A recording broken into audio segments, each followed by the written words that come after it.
توحید اسلام کا بنیادی عقیدہ ہے، اور حضور کیا ہیں؟ داعی اللہ، اللہ کی طرف دعوت دینے والے۔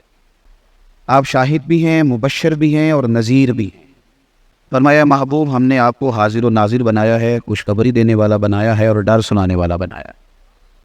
لیکن ان ساری شانوں کے ساتھ محبوب پتہ کریں گے کیا؟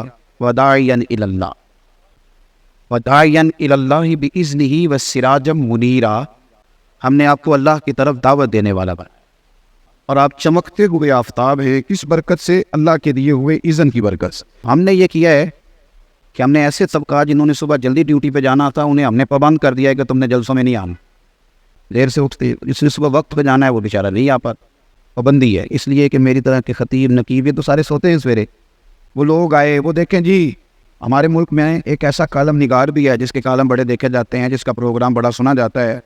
اس نے کہا تھا ریاستوں کا مذہب نہیں ہونا چاہیے، مذہب قوموں کا ہوتا ہے، جو جس طرح چاہے وہ جیے، ملکوں کا مذہب نہیں ہوتا۔ عجیب بات کرتے ہو صاحب، جو جس طرح چاہے اپنی زندگی گزارے۔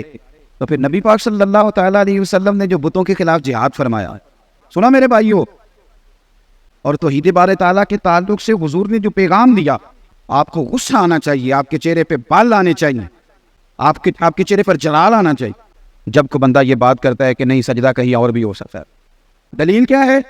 سیدہ عائشہ صدیقہ رضی اللہ تعالیٰ عنہ فرماتی ہے کہ حضور کو کتنا بھی ستاتا تھا تو ناراض نہیں ہوتے تھے، لیکن اگر کوئی اللہ کی حدیں توڑتا تو میرے نبی کے چہرے پر جلال آ جاتا تھا۔ تو ہمارے ملک کے اندر کچھ لوگوں نے معاذ اللہ توحید باری تعالیٰ کے خلاف بھی ایک خاموش تحریک شروع کر دی۔ آپ نے کچھ عرصہ پہلے سنا ہوگا، ہمارے ایک وزیر اعظم صاحب نے کہا تھا کہ جو جس کو بھی پکارتا ہے نا وہ کسی نہ کسی رنگ میں اللہ کو پکارتا ہے۔ اسی طرح کی کچھ باتیں ہمارے ملنگ کرتے ہیں، سارے روپ اودے ہی نہیں کہ رنگ معاذ اللہ، اس طرح کی بات۔ اس طرح کچھ ادیب، کچھ شاعر ہیں، سارے نہیں، کچھ ملنگ کرتے ہیں نا اس طرح کی باتیں، سارے روپ۔ سمجھدار لوگ بھی ڈھیر ہوئے ہیں اللہ کے فضل سے، قرآن و سنت کو جاننے والے۔ انہوں نے ایک نئی کہانی چھیڑ دیا کہ سارے روپ اسی کے ہیں۔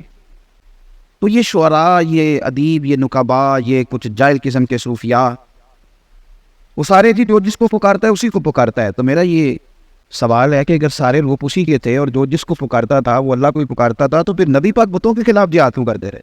آپ نے ساری سرکار کی اس محنت مبارکہ کا کیا کیا؟ اس کا کیا معنی ہوا؟